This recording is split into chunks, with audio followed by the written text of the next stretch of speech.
Welcome to the system IAS. हम लोग जो है आज से एक न्यू सीरीज को शुरू करने वाले हैं जिसमें हम लोग तैयारी करेंगे AEDO प्लस 72 BPSC का। ठीक है, लेकिन ये जो तैयारी होगा वो थ्रू MCQ होगा। क्यों? क्योंकि थ्योरेटिकल पार्ट जो है हम लोगों ने ऑलरेडी कंप्लीट कर लिया है।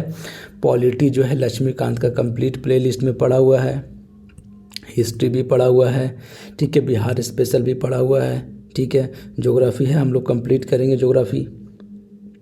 तो MCQ के थ्रू हम लोग जो है वो तैयारी करने वाले हैं AEDO का प्लस 72 BPSC का। ठीक है, तो MCQ के थ्रू हम लोग लक्ष्मीकांत को कंप्लीट करेंगे, ठीक है, एक्सप्लेनेशन के साथ। उसके बाद जो है 12 क्लास की जो हिस्ट्री है उसमें 3 पार्ट में डिवाइड है इंडियन हिस्ट्री। ठीक है, एक पहला पार्ट, दूसरा पार्ट और तीसरा पार्ट। तो तीसरा पार्ट जो है वो है मॉडर्न हिस्ट्री के लिए, दूसरा पार्ट जो है वो मेडिवल हिस्ट्री के लिए और तीसरा पार्ट जो है वो आपका है एंसेंट इंडिया के लिए। तो हिस्ट्री हम लोग कंप्लीट करेंगे, ये भी थ्रू MCQ। ठीक है, जितना भी पॉसिबल हर एक चैप्टर से MCQ बन सकता है वो हम लोग कंप्लीट तैयारी करेंगे। हिस्ट्री का भी सेम, ज्योग्राफी का भी तैयारी करेंगे हम लोग 11th क्लास वाले ज्योग्राफी से। ठीक है, और इस तरीके से भी जो भी GS में सब्जेक्ट है वो हम लोग कंप्लीट करेंगे। बिहार स्पेशल को भी MCQ के थ्रू हम लोग जो है वो कंप्लीट करेंगे। और बिहार स्पेशल का हो गया, हिस्ट्री का हो गया, पॉलिटी का हो गया, ठीक है, साइंस जो है, ठीक है, साइंस भी हम लोग NCERT के थ्रू MCQ के थ्रू कंप्लीट करेंगे। साइंस ये सबका लेक्चर जो ऑलरेडी पड़ा हुआ प्लेलिस्ट में, वहाँ से जाकर आप देख सकते हैं। अब हम लोग चाहे तो इसको प्रैक्टिस सेशन कर लो या फिर से तैयारी कर लो, दोनों एक ही बात है, क्योंकि विद एक्सप्लेनेशन हम लोग हर एक चीज़ कंप्लीट करने वाले हैं ताकि थोड़ा इंटरेस्ट बना रहे। तो या अब बात कर लो AEDO का या 72 BPSC का, या जो भी एग्ज़ाम हो, कंपटीशन एग्ज़ाम जिसमें पॉलिटी पूछा जाता है, वो सब के लिए ये सीरीज जो है वो बेनिफिशियल होने वाला है। क्योंकि इसमें हम लोग जितना भी पॉसिबल MCQ बन सकता है, जैसे हिस्टोरिकल अंडरपिनिंग हम लोग कंप्लीट करेंगे। अभी तो लगभग 70 के आसपास जो है क्वेश्चन BPSC और UPSC टाइप का जो है वो हम लोग कंप्लीट करेंगे, ताकि किसी भी तरीके कोई भी सवाल अगर बनता है इस टॉपिक से तो सवाल नहीं छूटना चाहिए। ठीक है, are you getting my point? तो हम अपनी जर्नी को जो शुरू करते हैं, सबसे पहला क्वेश्चन जो है, देखो, लक्ष्मीकांत पॉलिटी थ्रू MCQ। तो MCQ के थ्रू जो है पॉलिटी हम लोग कंप्लीट करेंगे, उसके बाद हिस्ट्री, उसके बाद ज्योग्राफी, उसके बाद बिहार स्पेशल, उसके बाद साइंस, ठीक है, और जो भी चैप्टर है GS में। तो यानी कि AEDO में जो GS का जो प्रॉब्लम है वो यहाँ सॉल्व हो जाएगा मसला। ठीक है, और रही बात मैथ प्लस रीजनिंग की, तो अगर टाइम परमिट करेगा इसको कंप्लीट करने के बाद तो उसका भी क्लास हम लोग शुरू करेंगे, मेन टॉपिक को कंप्लीट कर लेंगे। ठीक है, तो सबसे पहले हम अपनी जर्नी को शुरू करने वाले हैं लक्ष्मीकांत की पॉलिटी, यानी कि पॉलिटी पहले कंप्लीट करेंगे, उसके बाद हिस्ट्री कंप्लीट करेंगे। ठीक है, और हिस्ट्री के बाद हम लोग देखेंगे साइंस के बाद हम लोग फिर देख लेंगे बिहार स्पेशल। इस तरीके से हम लोग एक एक करके सारे सब्जेक्ट को जो है वो कंप्लीट करेंगे। तो सबसे पहला सवाल जो है हिस्टोरिकल अंडरपिनिंग, देखो पहला चैप्टर है ये हिस्टोरिकल अंडरपिनिंग, यानी कि हिस्टोरिकल बैकग्राउंड, जिसको हम लोग कंप्लीट करने वाले लगभग 70 MCQ के आसपास हम लोग जो है वो इस चैप्टर में 70 MCQ के आसपास हम लोग कंप्लीट करेंगे। ठीक है, विद एक्सप्लेनेशन। तो अगर किसी को थ्योरेटिकल पार्ट जो कंप्लीट करना है तो आधे घंटे के आसपास में जो है कंप्लीट किया गया है, लेक्चर प्लेलिस्ट में पड़ा हुआ, वहाँ से जाकर आप देख सकते हैं। तो ये जितना भी MCQ बनाया गया है, तो दिमाग में एक बात रख लो, जिस बुक का नाम लेंगे उसी बुक से बनाया हुआ है। ठीक है, are you getting my point? तो पहला सवाल देखते हैं क्या है। पहला सवाल है, in which year did the East India company obtain the diwani rights over Bengal, Bihar and Orissa. एक बात और, इसका PDF तो आपको मिलेगा ही, ठीक है, प्लस ये जो चैप्टर है लक्ष्मीकांत का 7th एडिशन का आपको PDF भी प्रोवाइड करवा देंगे चैप्टर वाइज। ये चैप्टर कंप्लीट हुआ, ये चैप्टर का PDF आपको मिल जाएगा, इसका भी PDF आपको मिल जाएगा। और टेलीग्राम चैनल पे, और टेलीग्राम चैनल का लिंक जो है वो डिस्क्रिप्शन बॉक्स में डाल देंगे, और चैनल के डिस्क्रिप्शन बॉक्स में ऑलरेडी पड़ा हुआ, वहाँ से जाकर आप चैनल को ज्वाइन कर लीजिए। ठीक है, ये था कहानी। अब अपनी कहानी को शुरू करते हैं बिना टाइम वेस्ट किए। पहला क्वेश्चन क्या है, in which year did the East India company obtain the diwani rights over Bengal, Bihar and Orissa. Bengal में, बिहार में और उड़ीसा में राइट मिला था रेवेन्यू कलेक्शन का, किसको? ईस्ट इंडिया कंपनी को। कब मिला था? ठीक है, तो ये सवाल पूछा गया, सिंपल सा है, 1765 इसका आंसर होगा। ठीक है, सिंपल सिंपल सवाल, फिर डिफिकल्ट सवाल भी आएगा, ठीक है। एक्सप्लेनेशन देखते हैं क्या कहानी है एक्सप्लेनेशन में, आप आराम से पढ़ भी सकते हो, पीडीएफ शेयर कर देंगे, ठीक है। The East India company obtain diwani rights, ठीक है, the right over revenue and civil justice of Bengal Bihar, civil justice of Bengal Bihar and Orissa in 1765, making the beginning of its territorial power in India. यहीं से टेरिटोरियल पावर जो है वो शुरू होता है ब्रिटिश का after the battle of Buxar. आगे चलते हैं, द रेगुलेटिंग एक्ट ऑफ 1773। देखो हर एक सवाल जो है इंटरेस्टिंग है, ये जो सवाल फॉर्मुलेट किया गया बहुत सारा जो है एग्जाम में ही पूछा हुआ सवाल है, वो भी ध्यान में रखना आपको, ठीक है। यहाँ पे मेंशन नहीं किया हुआ है कि इस एग्जाम में पूछा हुआ है, लेकिन सवाल कहीं ना कहीं पूछा हुआ भी है। और जितना भी सवाल बन सकता था 70 के आसपास सवाल को जो फॉर्मुलेट किया गया है इस चैप्टर से, जिसको हम लोग अभी कंप्लीट करने वाले हैं। तो 1773 का जो एक्ट था, regulating act of 1773, designated which official as the governor general of Bengal. देखो ऐसा सवाल आता है कि नहीं, वनडे एग्जाम है इसीलिए ध्यान में रखना, बहुत सारा एग्जाम में जो है ये पूछा हुआ भी सवाल है। तो गवर्नर जनरल ऑफ बंगाल को जो है गवर्नर जनरल ऑफ बंगाल बना दिया था, गवर्नर ऑफ बंगाल को गवर्नर जनरल ऑफ बंगाल कौन सा एक्ट के तहत बनाया गया था भाई, 1773 के एक्ट के तहत बनाया गया था। किनको बनाया गया था, सबसे पहला गवर्नर जनरल ऑफ बंगाल कौन बने थे, तो आपको ये बात पता है, लॉर्ड कॉर्नवालिस बिल्कुल नहीं, lord Warren Hasting is the right answer, lord Canning भी नहीं, लॉर्ड माउंटबेटन भी नहीं, ठीक है। आगे चलते हैं,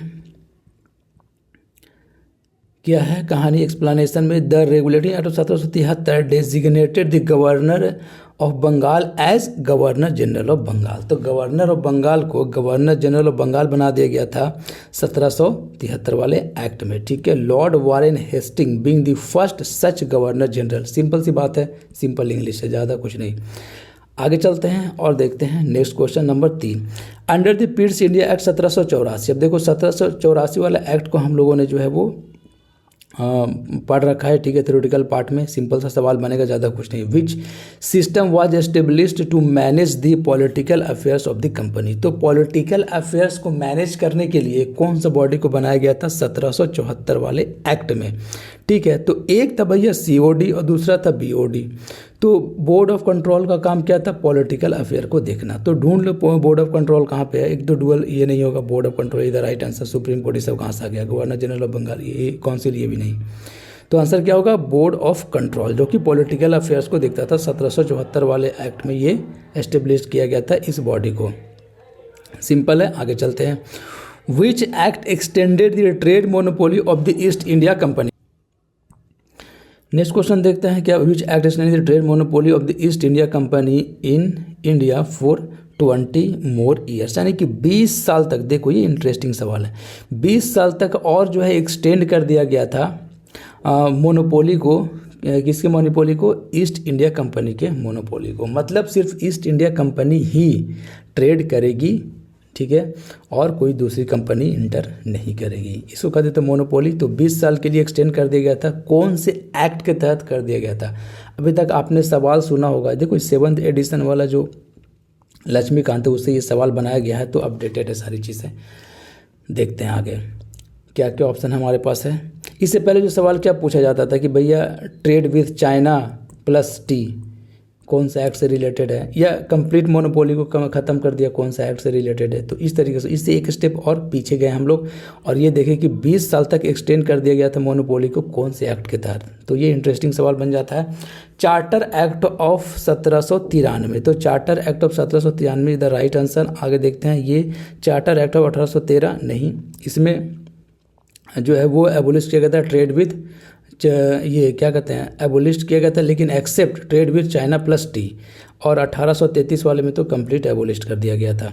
इंडियन काउंसिल एक्ट 1861 है, फिर गवर्नमेंट ऑफ इंडिया 1858, इसमें भी नहीं। 1861 में क्या था कि भैया ब्रिटिशर्स ये बोला कि अब इंडियन को भी जो है लॉ मेकिंग प्रोसेस में इंक्लूड करना चाहिए। और 1858 वाले एक्ट में तो बहुत सारी चीज़ें हुई, वायसराय काउंसिल जो है वो ख़त्म कर दी है, क्या कहते हैं, वायसराय का एक बनाया गया कहानी, ठीक है, मतलब गवर्नर जनरल ऑफ इंडिया को वायसराय कर दिया गया, और बहुत सारा प्रोविज़न था। आगे चलते हैं, 1793 ठीक है। The charter act 1793 extended the trade monopoly of the company in India for another 20 years, 20 साल तक और जो है एक्सटेंड कर दिया गया था। ये बात जो है आपको ध्यान रखना है। नेक्स्ट क्वेश्चन को देखते हैं हम लोग, क्या कहानी है। What key feature did the Charter Act of 1833 introduce regarding the legislative power in British India? तो लेजिस्लेटिव पावर के रिगार्डिंग 1833 वाले एक्ट जो है वो और the key features D the charter, तो की फीचर्स क्या था, मतलब कि introduce regarding the legislative power in British India.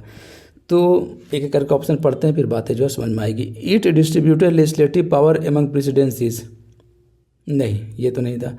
It abolish the legislative power of the governor of Bombay and Madras, ये सही आंसर है, इसलिए क्योंकि 1833 वाले में कहानी ये है जो कि लेजिस्लेटिव पावर से रिलेटेड था कि गवर्नर जनरल ऑफ इंडिया को, ठीक, गवर्नर जनरल ऑफ बंगाल को गवर्नर जनरल ऑफ इंडिया कर दिया गया था।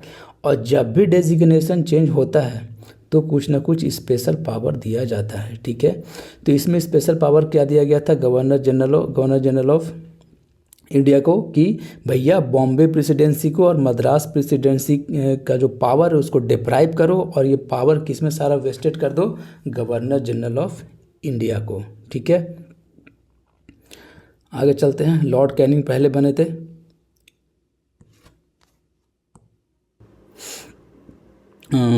ठीक है, पहले governor general of India Lord William Bentinck जो है पहले गवर्नर जनरल ऑफ इंडिया बने थे। लॉर्ड कैनिंग तो वाइसरॉय बने थे, ठीक है, 1858 वाले एक्ट में। आगे चलते हैं। तो आंसर इसका होगा क्या भैया, it abolish the legislative power of governor of Bombay and Madras, किन में वेस्टेड कर दिया गया, क्या था, लॉर्ड विलियम बेंटिक को, मतलब कि गवर्नर जनरल ऑफ इंडिया को दे दिया गया था ये पावर, ठीक है। और ये पावर जो है वो कब, ये जो है सिस्टम कब एबोलिश कर दिया गया था, यानी कि इनके पावर को कब रीस्टोर किया गया था, ये आप कमेंट करके बताओगे कौन सा एक्ट में। आगे चलते हैं। It abolish the legislative power of the governor of Bombay and Madras, centralising legislative power in governor general of India. Governor general of India को जो है पावर जो है सेंट्रलाइज कर दिया जाता है, यानी कि अब इनके पास जो है ज़्यादा पावर नहीं है। The charter act 1833 deprived the governor of Bombay and Madras of the legislative power and vested all legislative power exclusively in the Governor General of the India, जो कि फर्स्ट टाइम कौन बने थे, विलियम बेंटिक, ठीक है। आगे चलते हैं। Which act marked the first separation of legislative and executive function in the Governor General council? तो गवर्नर जनरल काउंसिल में सबसे पहली बार लेजिस्लेटिव का कहानी अलग हो रहा था और एग्जीक्यूटिव का कहानी अलग हो रहा था। तो कौन से एक्ट में, ये आपको बताना है। क्या ये देखो, ये सब पढ़ाया हुआ है और पूरा कंप्लीट माइंड मैप के थ्रू पढ़ाया हुआ है। जिसको बातें अगर समझ में ना आए तो वो जाकर बंदा प्रॉपर लेक्चर देख सकता है। 30 मिनट का लेक्चर है, लेकिन कंप्लीट हो जाएगा हमेशा के लिए। Regulating act of 1773, charter act of 1853 या गवर्नमेंट ऑफ इंडिया 1858, 1952 में नहीं, चार्टर एक्ट ऑफ 1853 में पहली बार जो है लेजिस्लेटिव पावर अलग किया गया था, एग्जीक्यूटिव पावर अलग किया गया था, ठीक है। तो आंसर होगा चार्टर एक्ट ऑफ 1853। एक्सप्लेनेशन में देखिए, charter act 1853 separated legislative and executive function for the first time, establishing A mini parliament, जिसको कहते थे भाई इंडियन सेंट्रल लेजिस्लेटिव काउंसिल। तो इंडियन सेंट्रल लेजिस्लेटिव काउंसिल बनाया गया था, जिसको मिनी पार्लियामेंट भी कहते थे। तो ये भी पढ़ाया हुआ है एग्जैक्टली एकदम, ठीक है। आगे चलते हैं। The government of India act 1858 एबोलिश्ड which of the following, तो क्या एबोलिस्ट किया था गवर्नमेंट ऑफ इंडिया का 1858, ठीक है। ईस्ट इंडिया कंपनी को एबोलिस्ट कर दिया गया था, पहला ही ऑप्शन सही है, ठीक है। सेक्रेटरी ऑफ स्टेट तो क्रिएट किया गया था, वाइसराय ऑफ इंडिया को भी क्रिएट किया गया था। लेजिस्लेटिव काउंसिल की कहानी। आगे चलते हैं। तो आंसर क्या होगा, ईस्ट इंडिया कंपनी। सिंपल सवाल था, ये कुछ ज़्यादा डिफिकल्ट सवाल नहीं है, ठीक है। The government of India act 1858 abolished the East India company and transfer its power to British crown, ठीक है। आगे चलते हैं। The Indian council act 1861 is known for, किस लिए जाना जाता है भैया इंडियन काउंसिल एक्ट 1861? देखो इंपॉर्टेंट है हर एक एक्ट जो इसमें जो है वो जिससे एमसीक्यू बनाया गया है। Introducing dyarchy in provinces. अब देखो बीपीएससी जो मेंस लिखने वाला एक्ट से एक सवाल पक्का आता है 7 से 8 नंबर का, कंप्लीट कर लो, गेन कर लो। मेंस का भी क्लास जो है शुरू करने वाले हैं, ठीक है। कल एक लेक्चर आएगा, ठीक है, BPSC 71 के मेंस का, ठीक है। Art and culture plus history की कहानी जो है शुरू होगी। इंट्रोड्यूसिंग डायरकी इन प्रोविंसेस, 1861 में अभी डायरकी की बात कहाँ हो रही हो, तो 1919 के आसपास से शुरू होगा कहानी। Beginning representative institution by associating Indians with law making. देखो पहले ही बताएं कि लॉ मेकिंग प्रोसेस में 1861 वाले एक्ट में ये कहा गया था कि अब इंडियन को भी लॉ मेकिंग प्रोसेस में सर आप इंक्लूड कीजिए, पार्टिसिपेट करवाइए, ठीक है। तो ये राइट आंसर है बिगिनिंग, ठीक है, beginning representative institutions by associating Indians with law making, ठीक है। एस्टेब्लिशिंग सेपरेट इलेक्टोरेट, 1919 वाले एक्ट का कहानी है। क्रिएटिंग द फेडरल कोर्ट, ये सब तो 1935 का जाएगा, ठीक है। आगे चलते हैं। The Indian council act 1909 allowed which,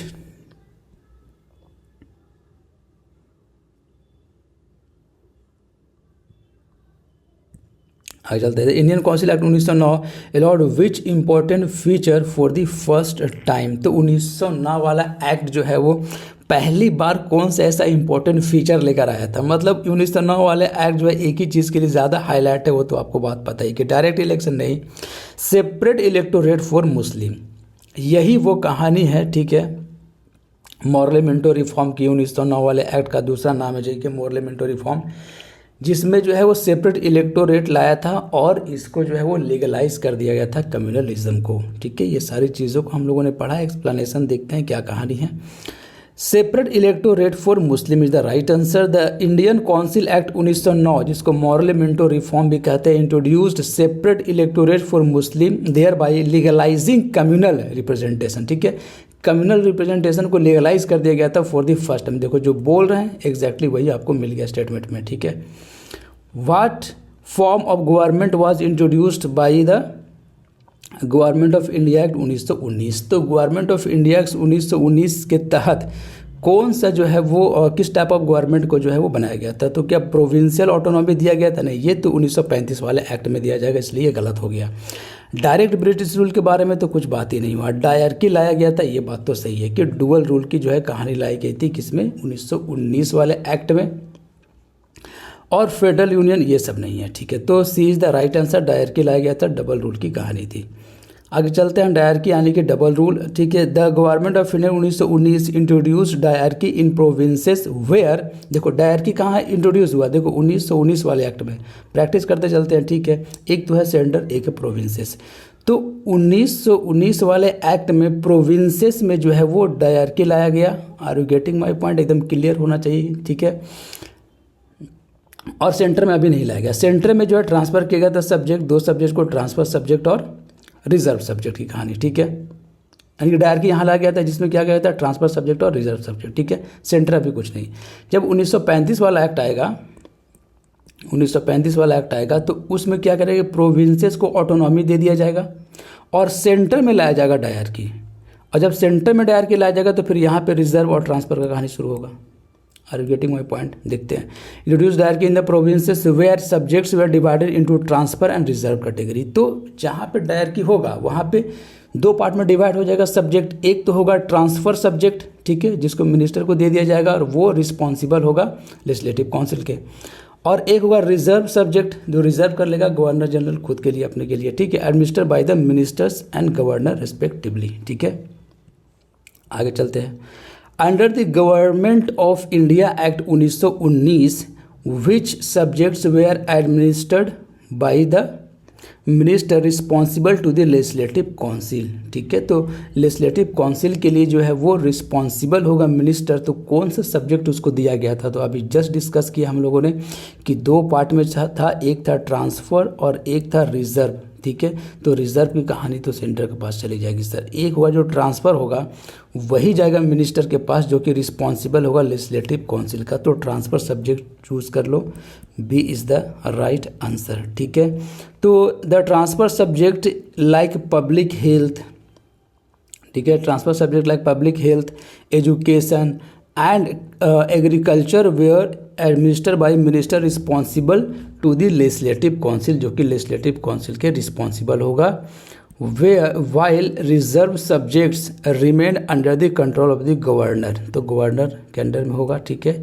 his executive council, ठीक है, एंड हिज एग्जीक्यूटिव काउंसिल, और किसी के लिए ये रिस्पॉन्सिबल नहीं होगा जो रिजर्व सब्जेक्ट है।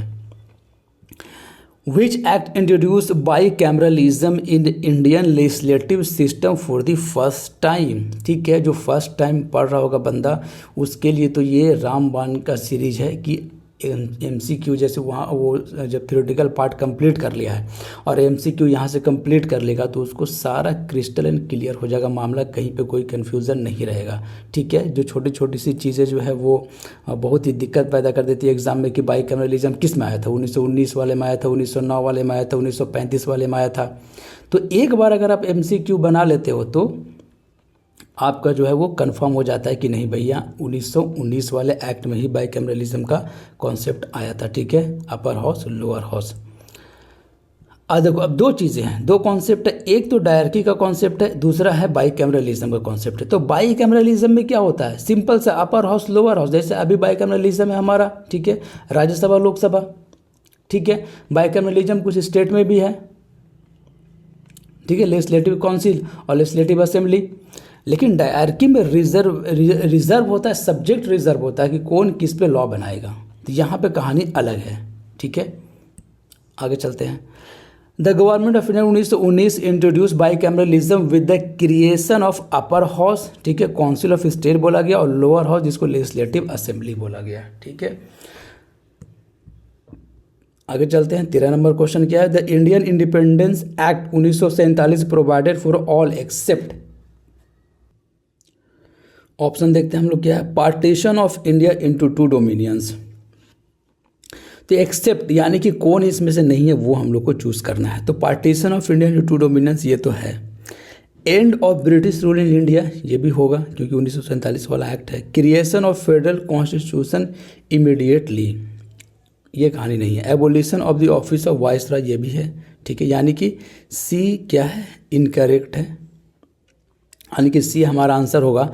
Creation of federal constitution immediately ये नहीं था कहानी 1947 वाले एक्ट में, ठीक है। तो the Indian independence in 1947 ended British rule सही है। Partition of India abolish the viceroy office but did not create a federal constitution immediately. Federal constitution कहाँ से, इसकी बात ही नहीं है।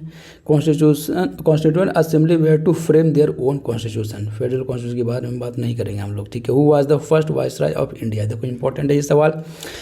ये सवाल कई एग्जाम में सिंपल है पर पूछा गया पर कन्फ्यूजन हो जाता कौन से गवर्नर जनरल थे, क्योंकि एक है भैया लॉर्ड वारेन हेस्टिंग जो पहली बार गवर्नर जनरल ऑफ बंगाल बने थे, फिर उसके बाद लॉर्ड कॉर्नवालिस की कोई कहानी, लॉर्ड माउंटबेटन कोई कहानी नहीं, लॉर्ड कैनिंग। लॉर्ड कैनिंग से पहले एक है भैया विलियम बेंटिक जो बने थे गवर्नर जनरल ऑफ इंडिया, और वारेन हेस्टिंग बने थे बंगाल के गवर्नर जनरल और ये बने थे इंडिया के, और लॉर्ड कैनिंग बने थे वाइसराय, ठीक है। 1857 का जब क्या कहते हैं रिवोल्ट हुआ था, तो रिवोल्ट होने के बाद जो है वो उस वक्त कौन थे governor general of India, Lord Canning. तो जब 1858 का एक्ट आता है तो उसमें जो है वो कैनिंग को क्या बना दिया जाता है, वाइसराय बना दिया जाता है, ठीक है। तो Canning is the right answer, ठीक। आगे चलते हैं। Lord Canning become the first viceroy of India after the government of India act 1858 transferred authority from the East India company to British crown, ठीक है। ईस्ट इंडिया कंपनी को तो कहानी ख़त्म कर दिया गया था, ठीक है, और कंप्लीट अथॉरिटी किसके पास चला गया था, ब्रिटिश क्राउन के पास चला गया था अकॉर्डिंग टू एक्ट नंबर क्या कहते हैं गवर्नमेंट ऑफ इंडिया एक्ट 1858, ठीक है। Lord Canning is the right answer. आगे चलते हैं। The Morley Minto reforms are associated with which act, तो कौन सा एक्ट से एसोसिएटेड है, Morley Minto reforms government of India 1990। वो सिंपल सवाल भी आपको मिल रहा है, ठीक है, डिफिकल्ट सवाल भी आपको मिलेगा, तो ताकि सिंपल सवाल से हमारा फैक्ट क्लियर हो जाए और अगर थोड़ा बहुत डिफिकल्ट सवाल रहा तो उससे कॉन्सेप्ट क्लियर हो जाए। The policy of dyarchy was एबोलिश्ड and replaced by provincial autonomy under which act, ठीक है। तो पॉलिसी ऑफ डायरकी वाज एबोलिश्ड कर दिया गया था, देखो अभी कुछ देर पहले ही हम लोगों ने देखा इसको, and replaced by the provincial autonomy. तो 1935 वाला जो एक्ट था। तो उसमें क्या किया गया था कि भैया एक था प्रोविंशियल, दूसरा था सेंट्रल। प्रोविंशियल में जो है वो डायरकी कंप्लीट ख़त्म कर दिया गया था और यहाँ पे ऑटोनॉमी दे दिया गया था, ठीक है। और सेंटर में डायरकी को इंट्रोड्यूस किया गया था, ठीक है। यानी कि अब डायरकी इंट्रोड्यूस होगा सेंटर में तो transfer subject plus reserve subject की कहानी। देखते हैं क्या क्या ऑप्शन है। गवर्नमेंट इंडिया एक्ट 1919 नहीं है, government of India act 1935, yes right answer, government of India act 1935। आगे चलते हैं। The government of India 1935 abolished dyarchy and introduce provincial autonomy giving more power to provincial legislature. यानी कि provincial को जो autonomy दे दिया गया और डायरकी कहाँ इंट्रोड्यूस किया गया, सेंटर में इंट्रोड्यूस किया गया according to government of India act 1935, ठीक है।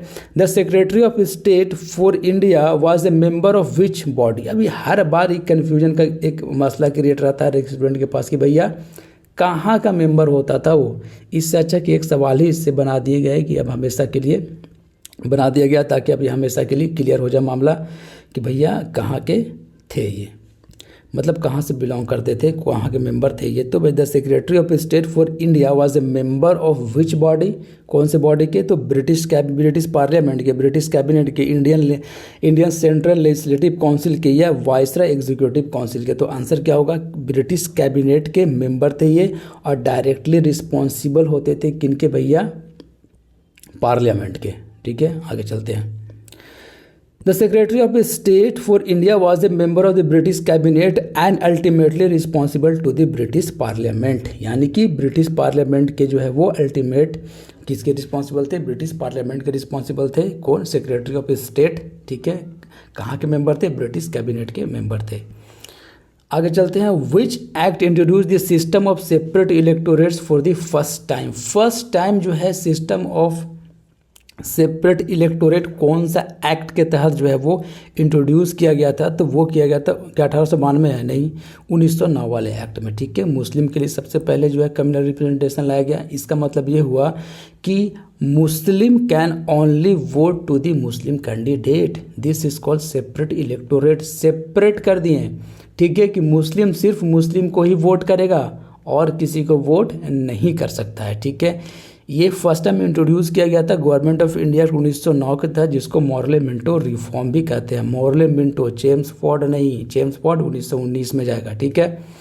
The federal court of India was established under which act. तो फेडरल कोर्ट लाया गया था किस एक्ट के तहत, या 1919, 1935, 1947 या इंडियन काउंसिल एक्ट 1892। तो 1935 वाले एक्ट में लाया गया था। The federal court of India was established in 1937 under the government of India 1935। आगे चलते हैं, नेक्स्ट क्वेश्चन देखते हैं। Which was not a feature of charter act of 1813। तो चार्टर एक्ट ऑफ 1813 का कौन इनमें से फीचर नहीं है, ठीक है। इंटरेस्टिंग सवाल है, देखते हैं क्या क्या ऑप्शन है। एबोलिश्ड trade monopoly except for T and trade, ठीक है, ये है कि नहीं है, ये आपको बताना है, ठीक है। दूसरा ऑप्शन देखते हैं, इसको रखते हैं। Asserted British crown sovereignty over Indian territories, इसको भी रखते हैं। Allowed Christian missionaries to spread education, ये भी है। Gave Indian the right to hold civil services position, तो ये कहानी नहीं है सर, ठीक है। नोट वाला पूछ रहा है, तो gave Indians the right to hold civil services position, नहीं। इसमें ट्राई टू इंट्रोड्यूस बट क्या कहते हैं, लेजिस्लेटिव काउंसिल के मेंबर अपोज करने लगे तो वहाँ से हटा दिया गया था। और 1853 वाले एक्ट में ओपन कंपटीशन लाया गया था, किसके लिए, सिविल सर्विसेज के लिए, ठीक है, जिसमें इंडियन को भी इंक्लूड किया गया था। मतलब इंडियन भी एग्जाम दे सकते हैं, ओपन कंपटीशन है सर, ठीक है। तो ऊपर से तो ये सही है, abolish trade monopoly except tea और चाइना। 1833 वाले में कंप्लीट एबोलिश कर दिया जाएगा, लेकिन 1813 वाले में टी और चाइना का कहानी है, ठीक है। Asserted British crown sovereignty over Indian territories, सही है। उसके बाद में allowed Christian missionary to spread education, ये भी बात सही है, ठीक है। Which act introduce the portfolio system in administration. देखो पोर्टफोलियो सिस्टम के बारे में चिल्ला चिल्ला कर क्लास में बताएं कि इससे सवाल बनता है, ठीक है। System in administration assigning council member charge over specific department, ठीक है। तो क्या कहानी है इसका? पहला, इंडियन काउंसिल एक्ट 1861, मतलब कि पोर्टफोलियो सिस्टम किस में इंट्रोड्यूस किया गया था, कौन से एक्ट में इंट्रोड्यूस किया गया था, बस ये आपको बताना है, ठीक है। Assigning council member charges over the specific department, मतलब डिपार्टमेंटल काम लाया गया था कि एक डिपार्टमेंट क्रिएट किया गया था अलग अलग सब्जेक्ट के लिए, और उस डिपार्टमेंट को किसी को अपॉइंट करेंगे हम, यानी कि पोर्टफोलियो सिस्टम लाएंगे, ठीक है। तो ये एक्ट था 1861 वाले एक्ट में लाया गया था पोर्टफोलियो सिस्टम, ठीक है। इंडियन काउंसिल एक्ट 1892 में नहीं लाया गया था, चार्टर एक्ट ऑफ 1793 भी नहीं लाया गया था, गवर्नमेंट ऑफ इंडिया एक्ट 1898 में भी नहीं लाया गया था, ठीक है। 1861 वाले में लाया गया था। तो क्या कहानी, recognise the portfolio system introduced by the lord Canning, assigning a specific department to council member responsible for issuing order in their departments, ठीक है। तो हर एक डिपार्टमेंट को एक हेड बनाया गया था, अलग अलग डिपार्टमेंट क्रिएट किया गया था, ठीक है, ताकि काम जो है आसान हो। The first local representation was introduced in Indian central legislative council, देखो Indian central legislative council centre में वाज अंडर विच एक्ट, कौन सा एक्ट के तहत पहली बार जो है लोकल लोग को रिप्रेजेंटेशन मिला था? चार्टर एक्ट 1853 वाले में मिला था, ठीक है। इंडियन काउंसिल एक्ट नहीं, ये भी नहीं, तो 1853 right answer. The charter act of 1853 introduced local representation in Indian central legislative council for the first time, ठीक है। यहीं पे लेजिस्लेटिव पावर और एग्जीक्यूटिव पावर को जब अलग किया गया था तो उसमें इंडियन को इंक्लूड किया गया था। आगे चलते हैं। Which British monarch title was dropped after Indian independence according to the Indian independence act 1947। अब ये देखो कन्फ्यूजन की दुनिया है ये, ठीक है। तो कन्फ्यूज आपको बिल्कुल भी नहीं होना, एक बार MCQ देख लो, कहानी ख़त्म। तो किस विच ब्रिटिश मोनार्क टाइटल को ड्रॉप कर दिया गया था, नहीं ख़त्म कर दिया गया था after Indian independence according to the Indian independence act 1947। तो इंडियन इंडिपेंडेंस एक्ट आया जब 1947 का, तो कौन से मोनार्क के जो है वो कौन वहाँ के इंग्लैंड के मोनार्क थे, जो इंग्लैंड के मोनार्क होंगे उन्हीं को जो है एबोलिश किया जाएगा, नहीं उन्हीं को ख़त्म कर दिया जाएगा, उनका टाइटल हम नहीं रखेंगे, ठीक है। तो क्वीन विक्टोरिया नहीं, किंग एडवर्ड 7 ये भी नहीं, किंग जॉर्ज 6 ये याद रखना है, ठीक है, किंग जॉर्ज 6, ठीक है, किंग जॉर्ज 6। कोई मेजर एक्ट आया, मेजर इवेंट हुआ, तो उस वक्त इंग्लैंड के जो राजा या रानी कौन थे वो आपको ध्यान में रख के पढ़ना है, ठीक है। क्वीन एलिजाबेथ 2 भी नहीं, king George 6 is the right answer. आगे देखते हैं हम लोग। The Indian council act 1892 provided indirect provision for which democratic process, तो कौन से डेमोक्रेटिक प्रोसेस के लिए जो है इनडायरेक्ट प्रोविज़न लाया था 1892 वाला एक्ट, ठीक है। पढ़ते हैं फिर उसके बाद समझ में आ जाएगा आपको। Official government orders nomination based on recommendation from the various bodies, ये सही होगा आंसर, ठीक है। डायरेक्ट इलेक्शन इसके बारे में बात नहीं करेंगे। सेक्रेटरी ऑफ स्टेट तो 1898 वाला में आएगा, ठीक है। 1958 वाले एक्ट में आएगा, ठीक है, 1858 वाले एक्ट में। और ऑफिशियल गवर्नमेंट ऑर्डर ये भी नहीं, तो B is the right answer. आगे देखते हैं क्या आंसर है, B is the right answer, ठीक है। तो द इंडियन काउंसिल एक्ट 1892 में describe the process of election indirectly as nomination on recommendation from district board, municipalities and other bodies, ठीक है, without explicitly mentioning election.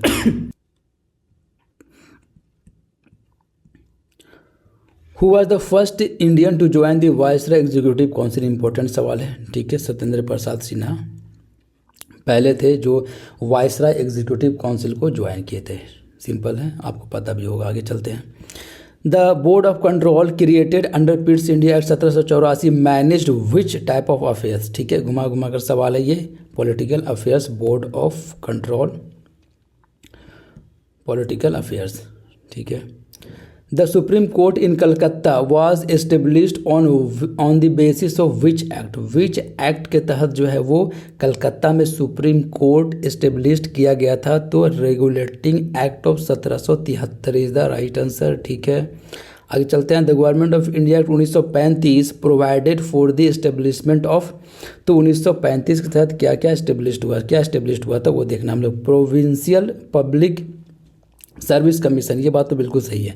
Separate electorate for Christian, ये नहीं है, ठीक है। Direct rule for government general over provinces, नहीं। Permanent dyarchy in provinces, नहीं। Provinces में तो डायरकी खत्म कर दिया गया था, तो एक ही आंसर सही है, ए प्रोविंशियल पब्लिक सर्विस कमीशन, ठीक है। आगे चलते हैं। Which act first acknowledge the sovereignty of British crown over the company territories in India, ठीक है। पहली बार जो है वो which act acknowledge the first sovereignty of British crown over the companies territories in India, यानी कि ईस्ट इंडिया कंपनी को abolish करके कंप्लीट जो है क्राउन ओवरटेक किया था, कौन वाले एक्ट में भैया, तो 1858, गवर्नमेंट ऑफ इंडिया एक्ट 1858 में, ठीक है। आगे चलते हैं। ये क्या हो गया भैया, अच्छा ये सवाल जो है पूछा जा रहा है रिगार्डिंग एक्नॉलेज्ड, ठीक है। एक्नॉलेज्ड कब किया गया था, यहाँ पे एक्नॉलेज्ड मार्किंग कर लो, ठीक है।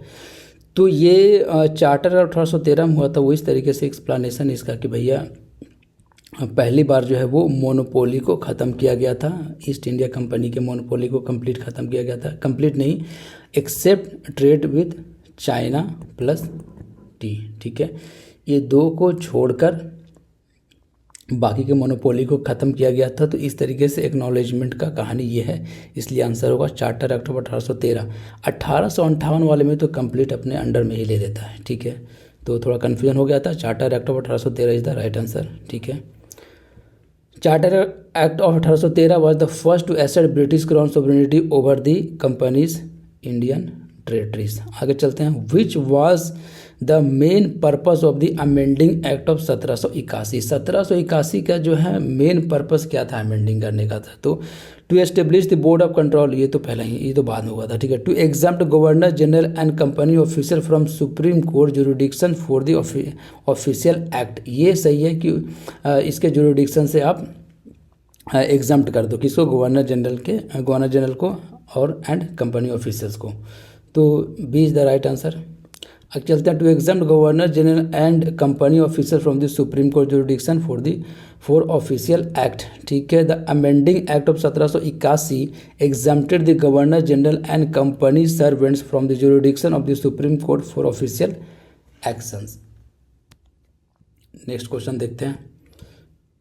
The regulating act of 1773 prohibited the servant of East India company from, तो भाई देखो 1773 वाला जब एक्ट आया था तो क्लाइव का एक इशू सबसे बड़ा ये था कि कंपनी का जो ऑफिशियल्स वो प्राइवेट ट्रेडिंग में इन्वॉल्व है, जिसकी वजह से घाटे में जा रही है कंपनी, ठीक है। तो ढूंढ लो private trading, engaging in private trade is the right answer, is the right answer. आगे चलते हैं। The charter act of 1853 introduce which system for the recruitment of civil servant, तो सिविल सर्वेंट के रिक्रूटमेंट के लिए 1853 वाला एक्ट जो है वो कौन सा सिस्टम लाया था, ओपन कॉम्पिटिशन सिस्टम लाया था, open competitive examination. Who was the first governor general of India after the charter act of 1833, ठीक है। तो चार्टर एक्ट ऑफ 1833 के बाद जो पहला गवर्नर जनरल ऑफ इंडिया, तो बार बार एक ही बात कर रहे हैं, Lord William Bentinck. 3 governor general को आपको याद रखना है, रिवाइज कर लेते हैं हम लोग। एक है भैया गवर्नर जनरल ऑफ बंगाल, एक है इंडिया, एक है वायसराय, ठीक है। तो ये बने थे कौन, लॉर्ड वारेन हेस्टिंग, ठीक है, लॉर्ड वारेन हेस्टिंग, और इंडिया लॉर्ड विलियम बेंटिक, और कैनिंग वायसराय, ठीक है। तो कंफ्यूज होने की ज़रूरत नहीं है, BIV, ठीक है, याद रखना आपको, हेस्टिंग, उसके बाद बेंटिक, उसके बाद कैनिंग। आगे चलते हैं। The board of control was एबोलिश्ड by which act, तो बोर्ड ऑफ कंट्रोल जो है वो किस एक्ट के तहत जो है वो ख़त्म कर दिया गया था, government of India act 1858, Indian council act 1909, 1833 या इंडियन इंडिपेंडेंस एक्ट 1947। तो बोर्ड ऑफ कंट्रोल ख़त्म कर दिया गया था 1858 वाले एक्ट के तहत। देखते हैं क्या कहानी है। The government of India 1858 abolish the board of control along with the court of director, ठीक है। तो बोर्ड ऑफ कंट्रोल को भी और कोर्ट ऑफ डायरेक्टर को भी क्या कर एबोलिश कर दिया गया था 1858 वाले एक्ट के तहत। Transferring governance to British crown, क्योंकि सारा गवर्नेंस किसके अंडर में चला गया था, ब्रिटिश क्राउन के अंदर में चला गया था, तो इसको रहने का कोई मतलब नहीं था, इसलिए अबोलिश कर दिया गया था। ठीक है, आगे चलते हैं। Indian independence act 1947 gave Indian princely state the freedom to, ठीक है क्या, from their own parliament join India, join Pakistan और रिमेन इंडिपेंडेंट। ठीक है, हमेशा न्यूज़ में ये कहानी रहता भी है कि गवर्नमेंट ऑफ इंडिया 1947 जो है वो, कोई भी बुक जब पढ़ोगे तो 3 चॉइस दिया गया था इंडियन को, या तो आप ज्वाइन कीजिए इंडिया को, या तो ज्वाइन कीजिए पाकिस्तान को, या आप इंडिपेंडेंट रहिए, जैसा कि ब्रिटिश को आने से पहले कहानी था। ठीक है, आगे चलते हैं। ज्वाइन इंडिया, ज्वाइन पाकिस्तान और रिमेन इंडिपेंडेंट। ठीक है, the act allow princely state freedom to join either India, Pakistan और remain independent, ending British paramountcy over this states. ठीक है, the amending act of 1781 required the supreme court to try all cases using English law, administer personal law according to religion. ठीक है, ये religion के तहत जो है ये कहानी था कि जो है एडमिनिस्टर कीजिए पर्सनल लॉ को अकॉर्डिंग टू रिलीजन। ठीक है, जैसे administer personal law according to religion, explanation देखते हैं। The amending act of required the supreme court to administer personal law for defendants, Hindu law for Hindus और मुहम्मदन लॉ फॉर मुस्लिम। ठीक है, आगे चलते हैं। The government of India act 1935 divided power between centre and provinces into which 3 list. अब देखो ये अक्सर कंफ्यूज हो जाएगा, अगर इस तरीके का सवाल आएगा तो प्रेशर में आप गलती कर दोगे। ठीक है, एग्जाम हॉल में थोड़ा प्रेशर आता है, ठीक है, प्रेशर रहता है, तो प्रेशर रहता है तो उसके बाद क्या होगा, ये गलती होने का चांस है कि इस तरीके का अगर ऑप्शन आपको देखने के लिए मिलेगा तो आप कंफ्यूज हो जाओगे। एक बार MCQ देख लो, कहानी खत्म।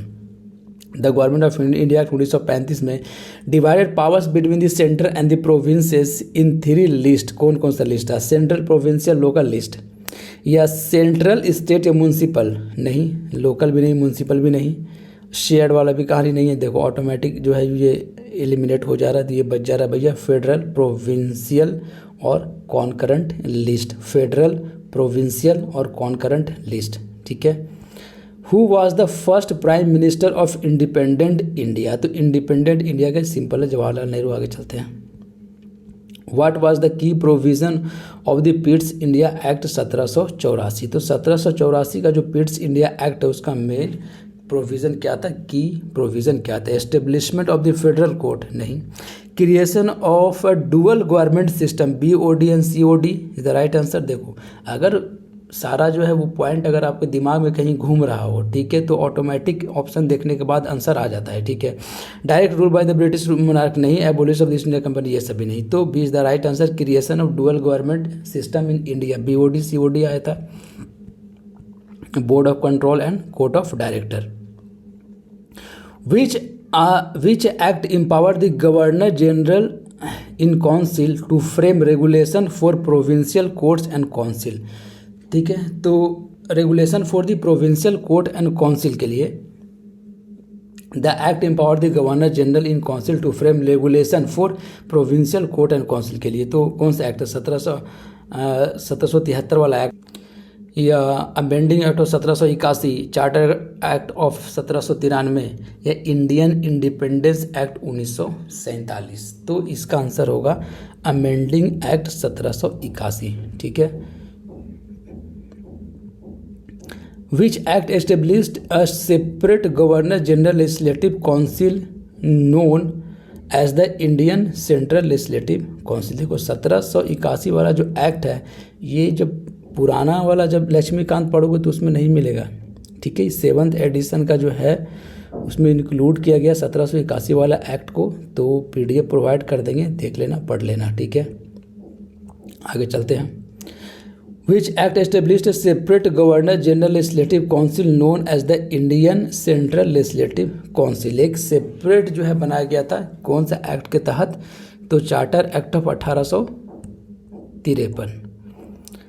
What was the main role of the Secretary of State in Council created by the Government of India Act 1858। तो आपको पता है कि गवर्नमेंट ऑफ इंडिया एक्ट 1858 के तहत जो है वो बनाया गया था भैया, कौन सा ऑफिस को क्रिएट किया गया था, सेक्रेटरी ऑफ स्टेट क्रिएट किया गया था, जो कि रिस्पॉन्सिबल था सीधा कहाँ के लिए, ब्रिटिश पार्लियामेंट के लिए, और कहाँ का ये मेंबर था, ब्रिटिश कैबिनेट का मेंबर था। तो बेसिकली इसका काम क्या था, भैया एडमिनिस्ट्रेशन सिस्टम को देखना इसका काम था, ढूंढ लो कहानी। To oversee British trade in India नहीं। To serve as an advisory body to the viceroy नहीं। To be a corporate body responsible for the Indian administration, तो इंडियन एडमिनिस्ट्रेशन के लिए रिस्पॉन्सिबल था सेक्रेटरी ऑफ स्टेट, वो which was the member of the British cabinet and only responsible to the British Parliament to act as the government। ये भी नहीं है, ठीक है। तो आंसर क्या है? C is the right answer, to be a corporate body responsible for Indian administration. आगे चलते हैं। Which was the first step taken by the British government to regulate East India company के लिए? रेगुलेटिंग एक्ट ऑफ 1773, सिंपल है ये। The crown rule in India officially started after which event? तो crown rule of India, ठीक है, crown rule of India officially started after which event? कौन से event के बाद जो है वो ऑफिशियली स्टार्ट हो गया था crown rule in India? Battle of Plassey, sepoy mutiny of 1857 कह सकते हो, कोई बड़ी बात नहीं है, सिंपल सवाल है। What was the significant feature of the government of India 1919 concerning communal representation? ठीक है, तो कम्युनल रिप्रेजेंटेशन को अगर हम बात करें तो 1919 वाले एक्ट में क्या कहा गया था? तो देखते हैं ऑप्शन क्या है कहानी। एबोलिशमेंट ऑफ कम्युनल इलेक्टोरेट्स, ये तो नहीं है। एक्सटेंड किया गया था, एबोलिश नहीं किया गया था। Introduction of communal electorates for minority excluding Muslim. Extend communal electorates Sikh, Indian, Christian और एंग्लो इंडियन एंड यूरोपियंस, ये सही है। Reserve all post for Hindus ने, ये भी नहीं है, ये भी नहीं है, ठीक है। मुस्लिम को एक्सक्लूड कहाँ किया था? इसमें इंक्लूड करने के बारे में बात है, तो C is the right answer. और किसको एक्सटेंड कर दिया गया था? कहाँ तक? सिख के लिए भी, इंडियन क्रिश्चियन के लिए भी, एंग्लो इंडियंस के लिए भी और यूरोपियन के लिए भी, तो राइट आंसर सी होगा इसका, ठीक है। The government of India 1935 provided safeguard to protect the interest of the British parliament, native princes, minorities in India, the East India company.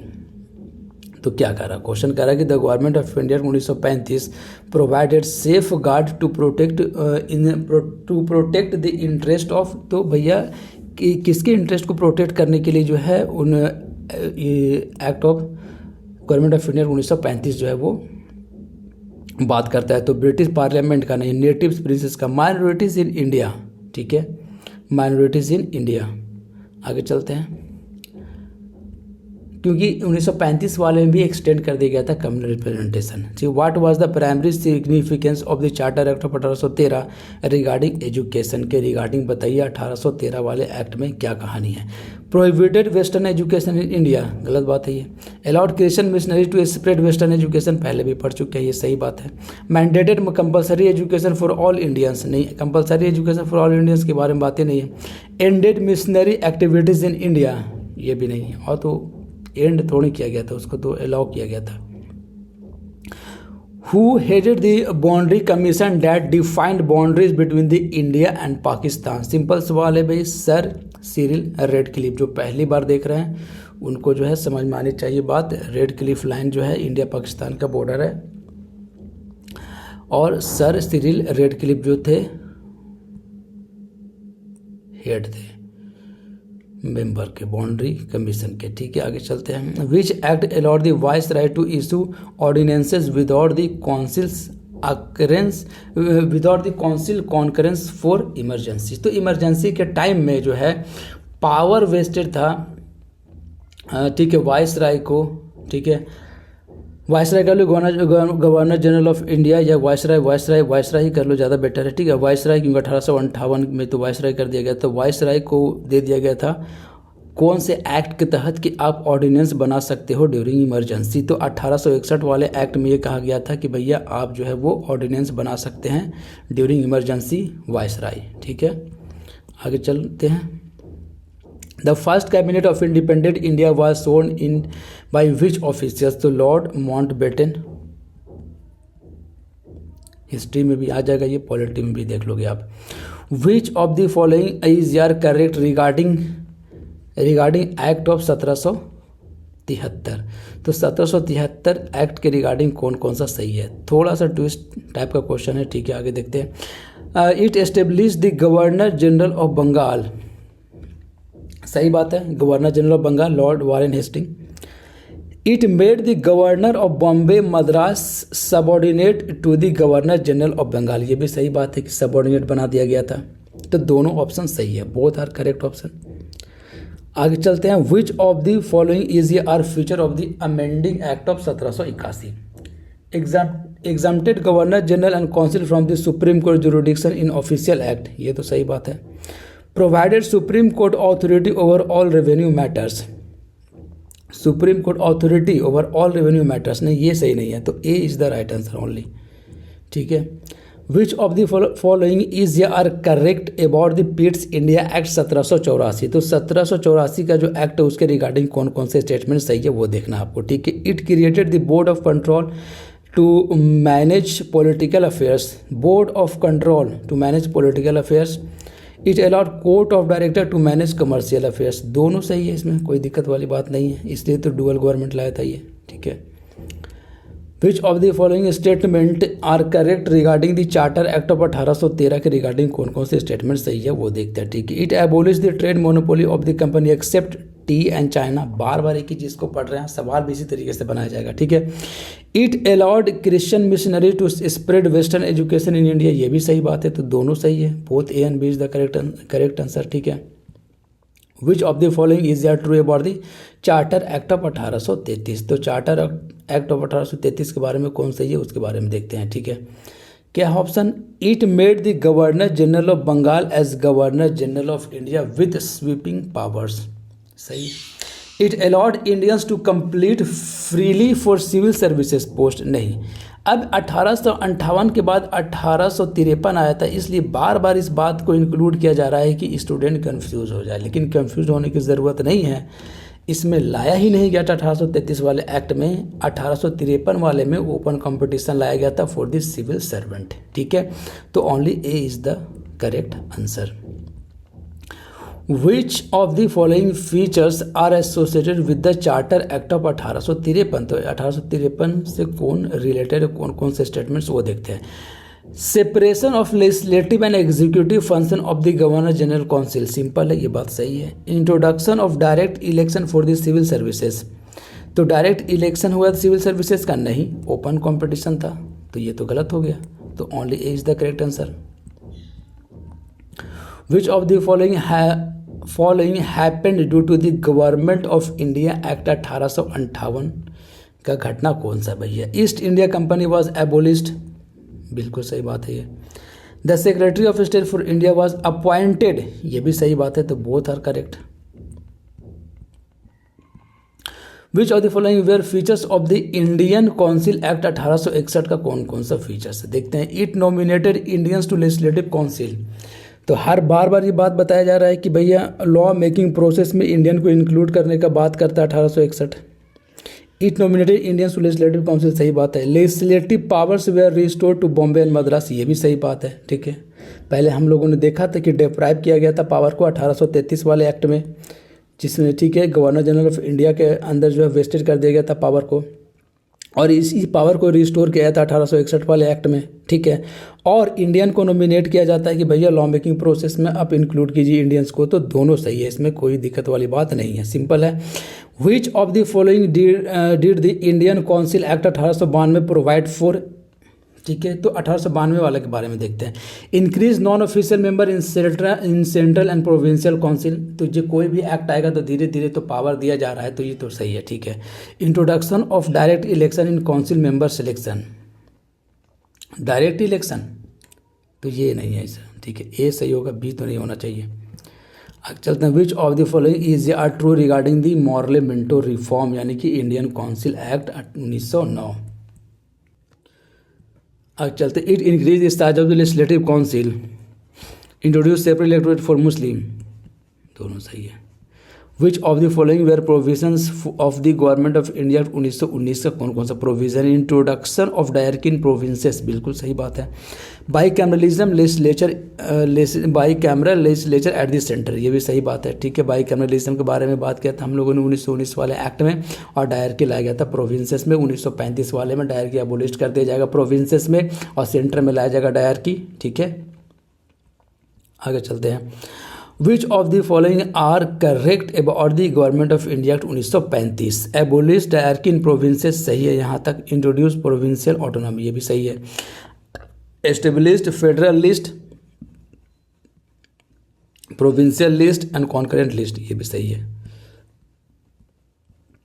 दोनों सही है, ठीक है। Which of the following did the Indian independence act 1947 provide for? ठीक है, partition of India, ठीक है, India and Pakistan, abolition of the office of the viceroy, ये भी सही है, तो दोनों सही है, ठीक है।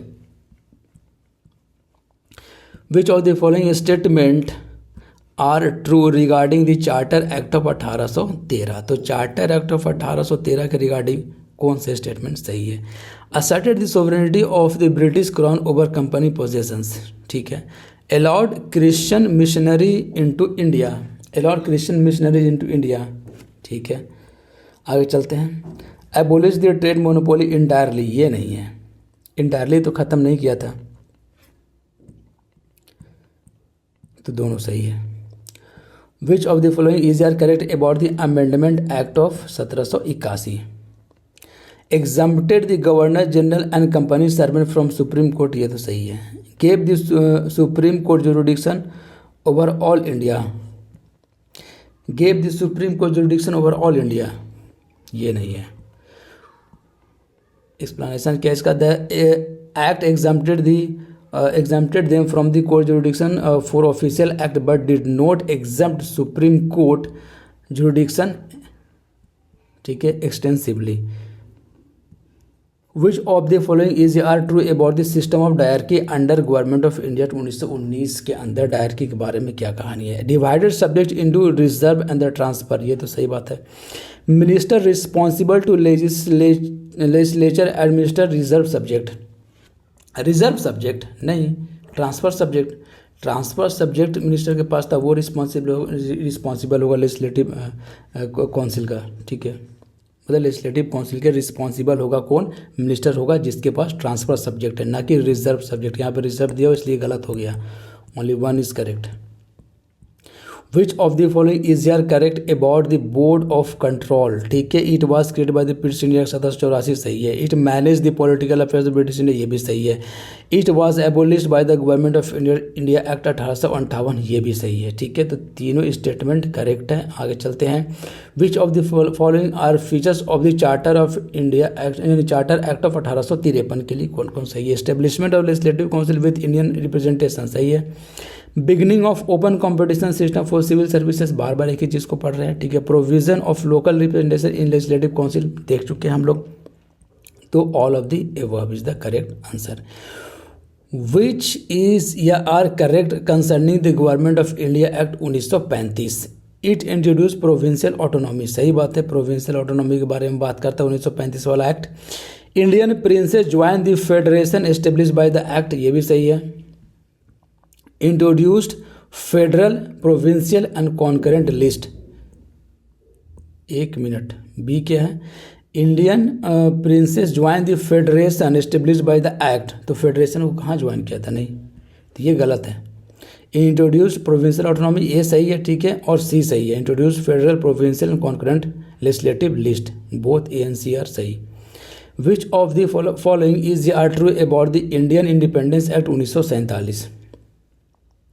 It ended British paramountcy over princely states, it ended British paramountcy over princely states, सही बात है। इसको बोल देगा तो आप इंडिपेंडेंट रहना, आप इंडिपेंडेंट रहो, इंडिया की तरफ जाना इंडिया की तरफ जाओ, या पाकिस्तान की तरफ जाना पाकिस्तान की तरफ जाओ। It retained the legislative power of British Parliament over India, it retained the legislative power, नहीं। It empower the Constituent Assembly to frame constitution, ये सही है। तो both A and C are correct, ठीक है। अब ये था टोटल 70 क्वेश्चन, ठीक है, जिसको हम लोगों ने कंप्लीट किया। हिस्टोरिकल अंडरपिनिंग का लक्ष्मीकांत से बनाया हुआ ये सारा सवाल था, ठीक है। मिलते हैं हम लोग नेक्स्ट लेक्चर में, जिसमें हम लोग पढ़ेंगे मेकिंग ऑफ द कॉन्स्टिट्यूशन का लगभग 50, ठीक है, बेहतरीन सवाल, ठीक है। इसमें तो काफ़ी इसलिए क्योंकि इसमें काफ़ी सारा फैक्ट था, इसलिए सिंपल सवाल था, ज़्यादा डिफिकल्ट सवाल फॉर्मुलेट नहीं किए थे, टेंशन भी हो जाएगा आपको, ठीक है। इसमें थोड़ा ठीक ठाक सवाल फॉर्मुलेट किया गया है, ठीक है। 50 के आसपास जो है सवाल है मेकिंग ऑफ द कॉन्स्टिट्यूशन में, जिसको हम लोग नेक्स्ट लेक्चर में देखेंगे। एक एक करके इसी तरीके से सारे चैप्टर को हम लोग कंप्लीट करेंगे लक्ष्मीकांत के। उसके बाद हम लोग हिस्ट्री कंप्लीट कर लेंगे, साइंस, बिहार स्पेशल, जो भी जीएस का पोर्शन है AEDO के लिए प्लस 72 BPSC के लिए, इसको हम लोग कंप्लीट करेंगे थ्रू MCQ। अगर किसी को प्रॉपर जो है वो देखना है लेक्चर लक्ष्मीकांत का, ठीक है, थ्रू माइंड मैप, तो प्लेलिस्ट में वीडियो पड़ा हुआ है, वहाँ से जाकर आप देख सकते हैं। लिंक भी आपको डिस्क्रिप्शन बॉक्स में डाल देंगे, वहाँ से जाकर आप क्लिक करके प्लेलिस्ट में जाइए और आराम से आप लक्ष्मीकांत की पूरी सीरीज को पढ़ सकते हैं। पढ़ने के बाद भी आप ये MCQ बना सकते हैं या MCQ आप देखते चले जाइए, ठीक है, अगर आपने पहले से कुछ पढ़ रखा है तो। मिलते हैं हम लोग नेक्स्ट लेक्चर में। Best of luck for your exam, ठीक है। चैनल को आप सब्सक्राइब कीजिए और बेल आइकन को आप प्रेस कर लीजिए, ठीक है, जैसे ही न्यू वीडियो आएगा आपको नोटिफिकेशन मिल जाएगा। हम लोग इस तरीके से लगातार सीरीज ये चलेगा, ठीक है, एकदम कंप्लीट चलेगा ये सीरीज। थोड़ा लेट हुआ लाने में, ठीक है, लेकिन अब कंप्लीट चलेगा, ठीक है। हिस्ट्री, पॉलिटी, हर एक चीज़ को कंप्लीट करेंगे। जो भी जीएस का पोर्शन है हमारा, जीएस का पोर्शन कंप्लीट हो जाएगा। अगर टाइम बचा तो मैथ फिर स्टार्ट कर देंगे, मैथ रीजनिंग भी हम लोग देख लेंगे। AEDO और 72 BPSC में, यानी कि BPSC में जो सवाल पूछा जाता है 10-11 जो मैथ का, उसको भी कंप्लीट कर लेंगे, ठीक है। मिलते हैं नेक्स्ट लेक्चर में। Best of luck for exam. देखो मेंस का जो BPSC 71 का जो मेंस का जो है कल एक लेक्चर आएगा, ठीक है, आर्ट एंड कल्चर से, जिसमें हम लोग पढ़ेंगे मधुबनी आर्ट, ठीक है। मधुबनी आर्ट के बारे में जो है हम लोग देखेंगे, मेंस जिसको देना है, ठीक है, 71 BPSC का, ठीक है। तो हम लोग कंप्लीट करेंगे पहला लेक्चर मेंस का कल, ठीक है। Best of luck for exam. मिलते हैं हम लोग नेक्स्ट लेक्चर में। चैनल को आप ज़रूर से ज़रूर सब्सक्राइब कर लें, ठीक है। ये MCQ आपने अगर कर लिया MCQ सीरीज तो ठीक है, तो मैक्सिमम चांस है कि आपका एग्ज़ाम तो 1 डे निकलना तय है, ठीक है। मतलब मैक्सिमम चांस है कि निकल जाएगा एग्ज़ाम। कहाँ से पूछेगा BPSC, ठीक है। लक्ष्मीकांत का पॉलिटी हम लोग कंप्लीट कर ही लेंगे। हिस्ट्री का जो 12th क्लास वाली हिस्ट्री है जिसमें 3 पार्ट है, ठीक है, उसको कोई टच नहीं करता उधर, लेकिन सवाल वहाँ से फॉर्मुलेट किया जाता है। एंशिएंट इंडिया, मेडिवल इंडिया और मॉडर्न इंडिया, 3 पार्ट में डिवाइडेड टेक्स्ट बुक, उसको तीनों को कंप्लीट कर लेंगे थ्रू MCQ। ज्योग्राफी कंप्लीट कर लेंगे, ठीक है। बिहार स्पेशल देख लेंगे, मैप देख लेंगे, इंडिया मैप, बिहार मैप और वर्ल्ड का मैप को देख लेंगे, ठीक है। साइंस कर लेंगे हम लोग, 9th-10th का जो साइंस वाली बुक है वहाँ से सारा MCQ कंप्लीट कर लेंगे। किसी को लेक्चर देखना तो वो भी साइंस का लेक्चर जो है वो पढ़ा हुआ है, ठीक है। इस तरीके से हम लोग सारा अगर कंप्लीट कर लेते हैं तो मैक्सिमम चांस है कि 1 डे एग्जाम आराम से निकल जाएगा, कोई दिक्कत वाली बात नहीं है, ठीक है। Best of luck for your exam. Channel को आप जरूर से जरूर सब्सक्राइब करके रख लें, जैसे ही न्यू वीडियो आएगा आपको नोटिफिकेशन मिल जाएगा, ठीक है। Best of luck.